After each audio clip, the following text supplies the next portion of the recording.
नमस्कार दोस्तों, मैं आचार्य के.एस. शास्त्री वास्तु एवं ज्योतिषाचार सूर्या ज्योतिष में आपका स्वागत करता हूं। हमारी चर्चा मांगलिक प्रभाव पर चल रही है कि जातक कैसे मंगली होता है और उसकी शादी क्या मंगली के साथ ही करनी चाहिए या सामान्य के साथ भी हो जाती है।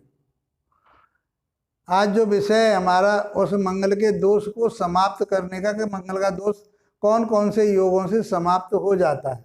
बहुत आसान तरीके से आप समझ पाएंगे।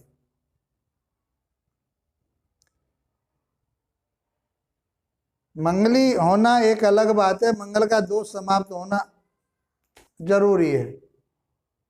जितना इसको दुष्प्रचार कर रखा है इसका, उस प्रचार से बचने के लिए कुछ इसके नियम बताए हैं कि इसका दोष जो माना जा रहा है, ये योग माना जा रहा है, वो समाप्त हो जाता है।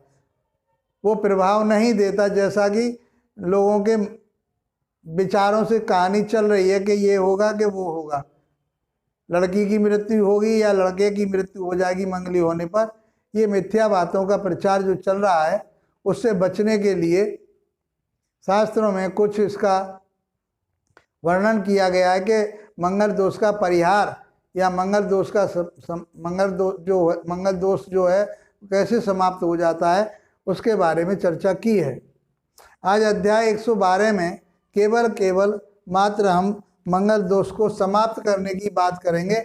और समाप्त होने का अर्थ है समाप्त ही होना है, कोई कम होना या उसका परिहार ऐसा नहीं है कि अभी इसमें थोड़ा दोष कम रह गया है, ऐसा कुछ नहीं।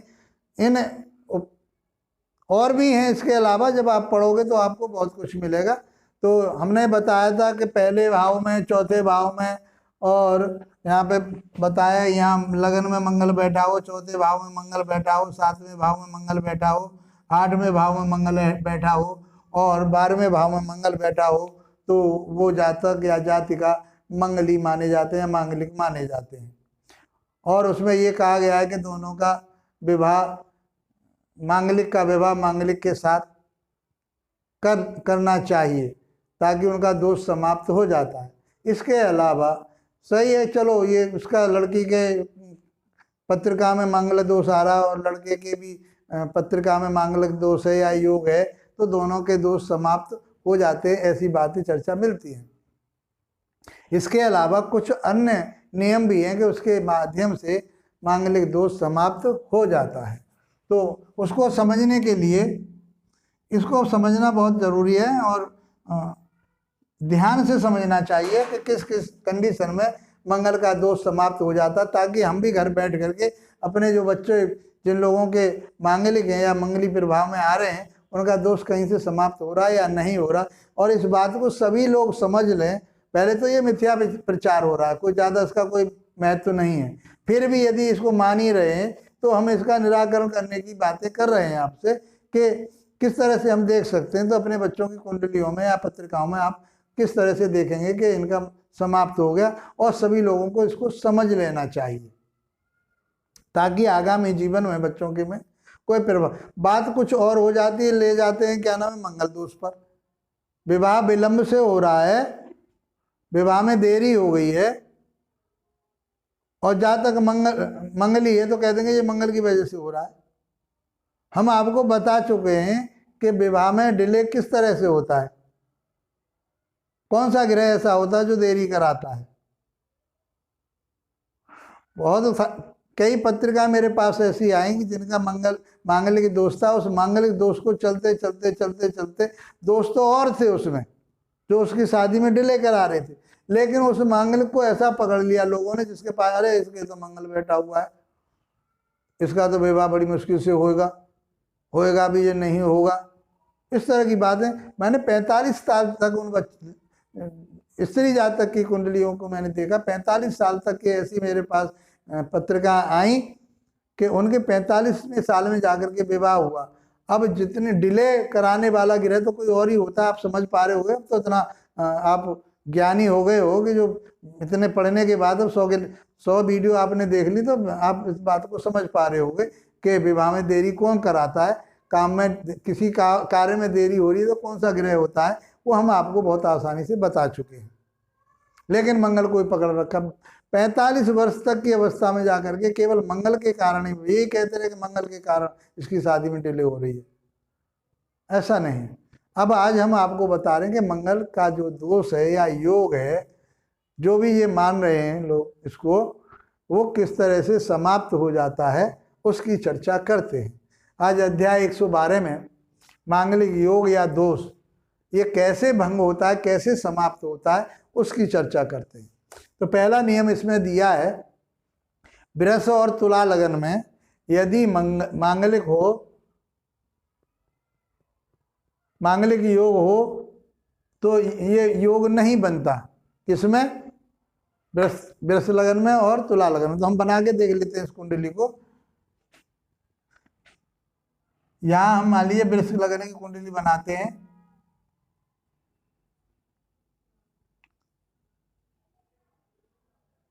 अब आगे तो लिखने की जरूरत नहीं, चलो मैं लिख ही देता हूं यहां पर। अब मंगल मान लीजिए यहां बैठा हुआ है 12वें भाव में, तो 12वें भाव से 7वें भाव में किसका घर है? वो वृश्चिक राशि बैठी है, मंगल का ही घर है। तो क्या ये मंगल ही माना जाएगा? ये अपने घर को खराब करेगा, इस जातिका की या जातक की तलाक कराएगा या मृत्यु देगा, क्या कराएगा? मंगल को ही दोषी मान लिया जाता है इस तरह से। तो ये कहा गया है कि वृष लगन की कुंडली में कहीं भी मंगल बैठा है, यहाँ बैठा है मान लीजिए लगन में बैठा है, तो भी ये अपने घर को देख रहा है 7वीं दृष्टि से, यहाँ से 12वीं दृष्टि से, 8वीं दृष्टि से देख रहा था। 1 2 3 4 5 6 7 8, 8वां भाव उसका स्वयं का ही है। दूसरे भाव में बैठा है तो यहाँ से 7वीं दृष्टि से देख रहा है। यदि चौथे भाव में बैठा है मंगल तो ये चौथी दृष्टि से देख रहा है इसको। यहाँ स्वयं बैठा है मंगल तो अपने घर को देख रहा है। यदि 8वें घर में बैठा तो मित्र के घर में बैठा हुआ है, धनु राशि का स्वामी गुरु होता है तो उसके घर में बैठा हुआ है। तो इसमें कहा गया है शास्त्रों में कि वृष लगन की कुंडली में मांगलिक दोष नहीं होता, जबकि चारों पांचों भावों में मंगल आ गया है।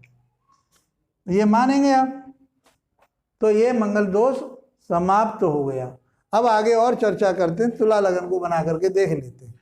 ये समझ में बात आ गई होगी।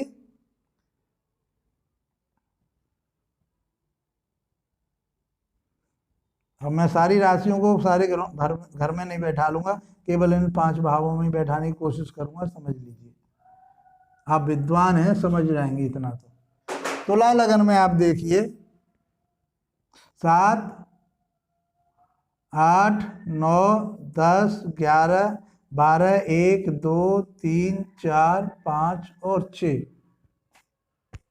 अब यहां से देखिए 12वें भाव में यदि मंगल बैठा है, तुला लगन की कुंडली हो गई है,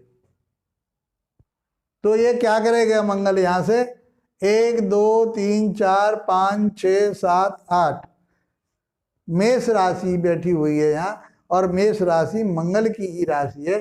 तो यहाँ क्या प्रभाव देगा? कुछ प्रभाव नहीं देगा। 8वीं दृष्टि यहाँ से जा रही है। फिर मंगल मान लीजिए यहाँ बैठा दिया, लगन में बैठा हुआ है, तो क्या वो मांगलिक होगा? नहीं होगा। यदि वो चौथे भाव में बैठा है तो वो अपने ही घर को देख रहा है और उच्च का होके बैठ गया, मांगलिक दोष खत्म हो गया। यदि वो 7वें घर में ही बैठा है तो वो अपने घर में बैठा है, कोई दोष नहीं है। और यदि वो 8वें घर में बैठा हुआ है तो ये सम के घर में बैठा है, शुक्र के साथ इसकी ज्यादा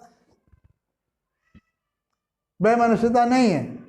तो इस प्रकार से यदि हम देखें तो वृष लगन में और तुला लगन में यदि मांगलिक योग हो तो वो मांगलिक नहीं माना जाता, समाप्त हो जाता है। अब ये बात ध्यान रखने की, अब आप समझते जाइए और इस चीज का अपने बच्चों की कुंडलियों में या अपनी कुंडली में देख सकते हैं। आगे जो बात कही गई है दूसरे सिद्धांत की, दूसरे सिद्धांत में कहा है कि मेष और कन्या लगन में अष्टम का दोष नहीं लगता। यदि कौन सी राशि? मेष। मेष राशि है यहाँ पर, सॉरी, तो 8वीं राशि कहाँ पड़ेगी? यहाँ पड़ेगी 8वें भाव में। और अष्टम का मंगल बैठा हो मेष लगन की कुंडली में, तो इसको अपना दोष नहीं लगेगा। समझ पाए होगे बहुत आसान तरीके से। 1 2 3 4 5 6 7 8वीं राशि कहाँ पड़ी? 8वें भाव में पड़ी। और 8वें भाव में मंगल बैठा हुआ है, मेष लगन की पत्रिका है, तो उसको मंगल होने का दोष या मंगली होने का दोष नहीं लगता। अब बात आती है, दूसरी बात कही है कन्या लगन में। कन्या लगन में यदि हम देखें, कन्या लगन में भी 8वें भाव में, तो यहाँ पर छठी राशि हो गई है 6 7 8 9 10 11 12 और 1, और यहाँ अष्टम भाव में मंगल बैठ गया मान लीजिए, तो क्या दोष लगा इसको? नहीं लगा, दोष समाप्त हो गया इसका। तो इसलिए कहा है कि मेष लगन में और कन्या लगन में यदि 8वें भाव में यदि मंगल बैठा हो, तो उसको मंगली होने का दोष नहीं लगता, समाप्त हो जाता है। आगे फिर चलते हैं, अब चर्चा करते हैं कि इसके अलावा, चलो ये राशियों की बात हो गई, लग्नों की बात हो गई। अब बात करते हैं कि यदि मंगल अपनी उच्च राशि में बैठा हो या नीच राशि में बैठा हो, तो यह मंगली दोष नहीं लगता या मंगली योग नहीं बनता। मंगल कौन कौन सी राशि में बैठा हो? उच्च राशि कौन सी होती है उसकी? 10वीं। यहाँ मंगल बैठा हो, 10वीं राशि हो, मकर लगन हो, और यहाँ लगन में ही मंगल बैठा हो, यहाँ बैठा हो मंगल, यहाँ पे भी 10वीं राशि हो, मान लीजिए यहाँ नहीं है तो यहाँ बैठा हो 10वीं राशि में, यहाँ बैठा हो 10वीं राशि में, यहाँ बैठा हो 10वीं राशि में, यहाँ बैठा हो 10वीं राशि में, तो ये मंगल होने का इसका दोष, मंगली होने का दोष नहीं लगता। और या वो नीच राशि में बैठा हो, तो नीच राशि को कैसे देखेंगे? इन्हीं भावों में यदि नीच राशि कौन सी होती है इसकी? चौथी राशि में मंगल बैठा हो, यहाँ पे भी 4 राशि हो, या यहाँ 4 राशि हो, या यहाँ 4 राशि हो, यहाँ 4 राशि हो, कोई से में भी 4वीं कर्क राशि में यदि मंगल बैठा हुआ है, तो वो क्या हो जाएगा?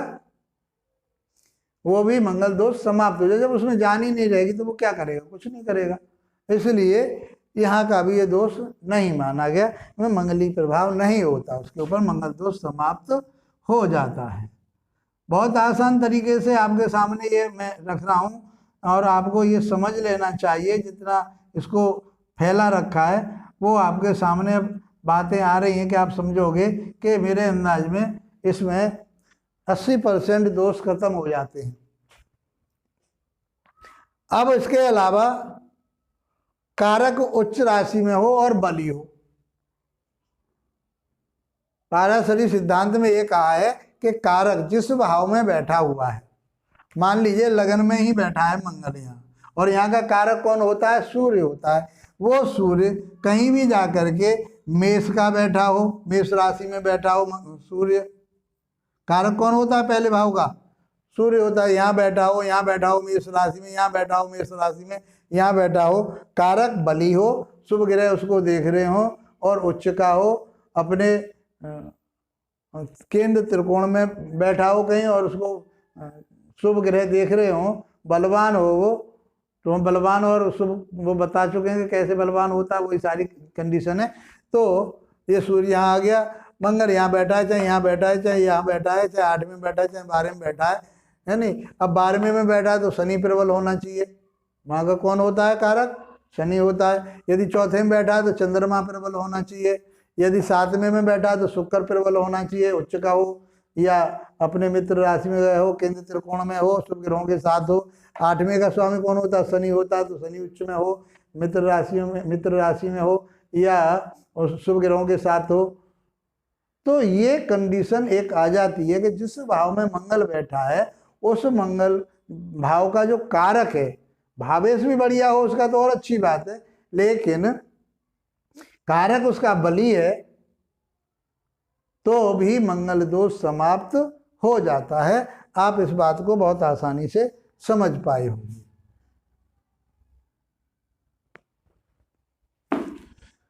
कारक उच्च का हो और बली हो, दूसरी बात। अब कहता है शास्त्र के गुरु या शुक्र केंद्र में हो। अब मंगल इन पांचों भाव में कहीं चाहे तो 12 में बैठा हो, पहले में बैठा हो, चौथे में बैठा हो, 7 में बैठा हो, 8 में बैठा हो, कहीं भी मंगल बैठा हुआ है। और केंद्र में, अब केंद्र भाव कौन कौन से हैं आप समझ रहे होंगे, अब तो बहुत आसानी से समझ रहे होंगे इन बातों को। केंद्र भाव कौन से हैं? ये केंद्र भाव, इसमें कौन बैठा हो? गुरु बैठा हो या शुक्र बैठा हो। ये कहा गया है शास्त्रों में, आगे कहीं चर्चा होती रहेगी, बताता रहूंगा मैं आपको। यदि केंद्र में केवल अकेला गुरु ही बैठा हो तो 1000 दोषों को समाप्त कर देता। कोई सा भी दोष लगा हुआ हो कुंडली में वो क्षीण हो जाता है केवल मात्र किससे? गुरु के केंद्र में बैठने से ही। उसकी स्थिति यदि केंद्र में हो जाए गुरु की, तो यहाँ तो शुक्र और गुरु की बात करी गई है, तो शुक्र भी शुभ ग्रह माना है, हम बताते आ रहे हैं आपको, और गुरु को ये निर्विवाद रूप से शुभ ग्रह हैं, शुक्र और गुरु। बुध को भी शुभ माना जाता है, चंद्रमा को भी शुभ माना जाता है, लेकिन वहाँ कंडीशन है, अकेला बुध बैठा हो तो शुभ माना जाता है, चंद्रमा उच्च का हो और पक्ष बली हो तो भी चंद्रमा को भी शुभ माना जाता है। लेकिन यहाँ बात क्या कही गई है कि केंद्र में कौन बैठे हो? गुरु और शुक्र बैठे हो, चाहे कहीं भी बैठे हो। मान लीजिए मंगल यहाँ बैठा है और शुक्र यहाँ बैठा है, तो ही इसको देख पाएगा और कहीं से नहीं देख पाएगा। लेकिन गुरु यहाँ बैठा हो तो देखेगा इसको, यहाँ बैठा हो गुरु तो देखेगा इसको। लेकिन केंद्र की बात हो रही है केवल मात्र, यहाँ की बात नहीं हो रही। तो गुरु यहाँ बैठ जाए, गुरु यहाँ बैठ जाए, गुरु यहाँ इसके साथ ही बैठ जाए, यहाँ बैठ जाए, शुक्र भी ऐसे ही बैठ जाए कहीं, तो भी ये दोष समाप्त हो जाता है। ये बात शास्त्र में कही गई है। अब आगे और देखते हैं दूसरा नियम क्या कहा है। नियम बहुत सारे हैं इसके, लेकिन समझने के लिए इतना बहुत है, इनसे ही दोष खत्म हो जाते हैं। जो मुख्य दोष समाप्त करने के योग हैं वो हम बता रहे हैं आपको। सप्तम भाव पर शुभ ग्रहों की दृष्टि हो। अब मंगल चाहे इन पांचों भाव में से कहीं भी बैठा हुआ है, लगन में बैठा है, चौथे में बैठा है, 7 में बैठा है, 8 में बैठा है या 12 में बैठा है, कोई बात नहीं। लेकिन इस सप्तम भाव को शुभ ग्रह देख रहे हो। अब ये कंडीशन नहीं है कि वो केंद्र से ही देख रहे हो, कहीं से भी देख रहे हो। मान लो गुरु यहाँ बैठा हुआ है तो ये सप्तम भाव को देखेगा, गुरु यहाँ बैठा हुआ है लगन में तो सप्तम भाव को देखेगा। यदि और यहाँ बैठा हुआ गुरु तीसरे भाव में तो भी ये 5वीं दृष्टि से यहाँ देखेगा, 9वीं दृष्टि से यहाँ देखेगा, 7, 8, 9 यहाँ से 7वीं दृष्टि, 1, 2, 3, 4 5वीं दृष्टि यहाँ से होगी उसकी। और भी ग्रह बुध भी देख रहा हो या शुक्र भी देख रहा हो, शुक्र यहाँ बैठा हो, मान लीजिए शुक्र यहाँ बैठा हो लगन में तो भी देखेगा इसको, बुध बैठा हो, यहीं बैठे हो तो भी ये मंगली दोष समाप्त हो जाता है। कम बढ़ती की बात नहीं हो रही, दोष समाप्त होने की बात हो रही है। तो ये कहा गया है कि यदि मंगल मांगलिक प्रभाव में वो जातक या जातिका मांगलिक प्रभाव में हो, मंगली कुंडली हो इनकी, तो सप्तम भाव को केवल शुभ ग्रह देख ही रहे हैं तो भी वो दोष समाप्त हो जाता है, क्योंकि भाव प्रबल हो गया ना, कोई सा भी भाव प्रबल हो गया उसमें, कोई सा भी भाव प्रबल हो गया उसमें। अब आगे कहते हैं कि यदि मंगली दोष आ रहा है उसमें कुंडली में और चंद्र से गुरु केंद्र में हो, चंद्रमा कहीं भी बैठा है, अब केंद्र त्रिकोण क्या कहिए, चंद्रमा से गुरु केंद्र में हो, चंद्रमा कहीं बैठा हो, वहां से 5वें भाव में, 7वें भाव में केंद्र कौन सा होता है, चौथा भाव, 7वां भाव और 10वां भाव। यदि चंद्रमा से गुरु कौन से भाव में हो, चौथे भाव में हो, 7वें भाव में हो, 10वें भाव में हो, तो यह मंगली दोष समाप्त हो जाता है। मान लीजिए चंद्रमा यहाँ बैठा हुआ है, चंद्रमा और 1, 2, 3, 4 गुरु यहाँ बैठा हुआ है और मंगल कहीं भी बैठा हुआ है इन सारी भावों में, तो वो मांगलिक दोष केवल मात्र चंद्रमा से गुरु कौन से भाव में चला गया, केंद्र में चला गया। यहाँ से गिनने पर 1 2 3 4, चौथा भाव कौन सा होता है, केंद्र का माना जाता है। यहाँ से गिनते ना लगन से हम 1 2 3 4, चौथा ये माना जाता, 7वां ये, 10वां ये केंद्र माना जाता। तो ग्रह से भी यदि हम देखते हैं तो इसी केंद्र को हम ले सकते हैं कि इस तरह से ये केंद्र हो जाता है एक।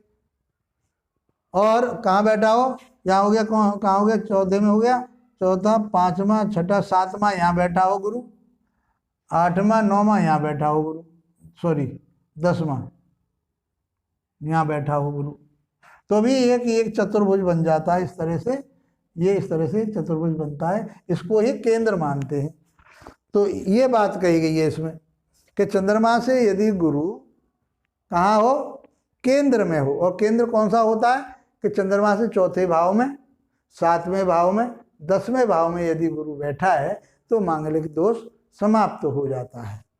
आगे और बात कही है, केवल यहीं से समाप्त हो रहा है। अब एक बात और कह दी यहाँ पर कि यदि नवांश कुंडली में मंगल अपने ही राशि में गया हो,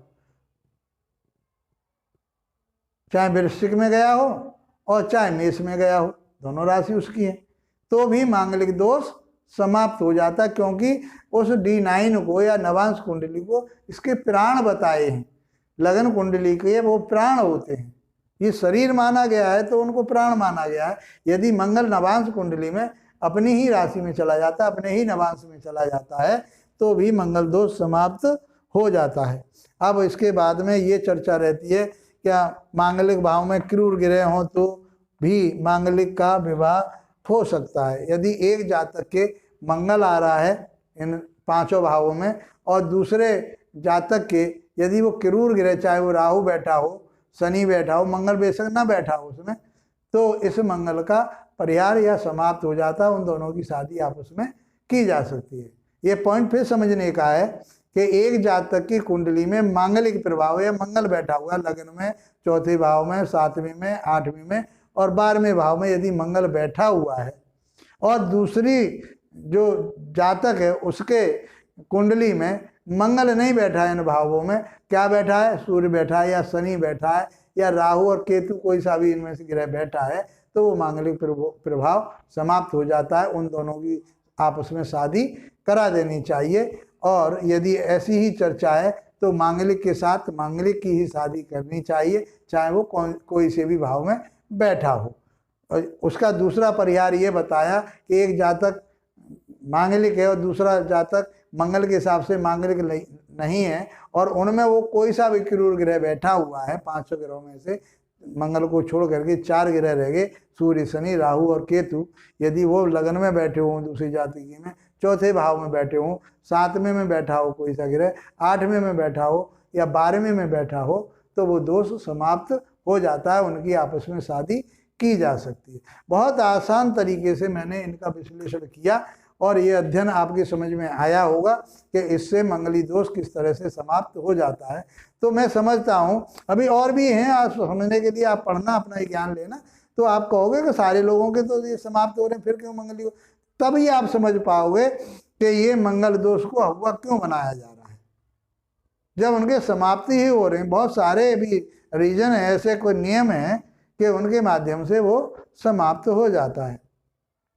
तो मित्रों, बहुत आसान तरीके से मैंने ये मांगलिक दोष का समाप्त होने का जो नियम बताए हैं, ये इनको आप समझेंगे और दूसरे लोगों को समझाएंगे, बताएंगे। इसलिए कुंडली को मेरे को आप लाइक कीजिए। अब आपको अच्छी लगती है तो लाइक कीजिए, ना अच्छी लगती मत कीजिए भाई, ये तो आपके ऊपर निर्भर करता है। मैं तो अपनी मेहनत कर रहा हूँ, अपना समय निकाल करके आप लोगों को कुछ देना चाहता हूँ। आप सीखिए ना सीखिए ये भी आपके ऊपर निर्भर करता है। यदि जीवन में लाभ उठाना है आपको, जादू टोना टोटका से बचना है आपको, तो फिर आपको ये सीखना ही पड़ेगा। और खाली उसी में अंधविश्वासों में ही फंसना चाहते हो तो फिर मेरे चैनल को छोड़ दीजिए, आप मत देखिए इसको, कोई फ़ायदा नहीं है देखने का, क्योंकि मैं उन चीज़ों की तरफ आपको नहीं ले जाऊंगा। ना ही ऐसी शास्त्रों में कहीं है उपायों की बात आएगी तो हम आपको उपाय बताएंगे किस किस तरह के उपाय किए जाते हैं और कैसे किए जाते हैं। बाकी और सारी चीज़ों से आप बच पाएंगे। ऐसा ही मेरा जो मिथ है जो मिथ्या बातें हैं उनसे मैं बचाना चाहता हूँ आपको। ज्योतिष जो एक प्रखर चीज दी गई है, विषय दिया गया है, उसको आप समझने की कोशिश करिए और समझिए कि ये कोई जादू टोने टोटके का विषय नहीं है। मित्रों, इसके साथ आप लोगों का धन्यवाद। नमस्कार।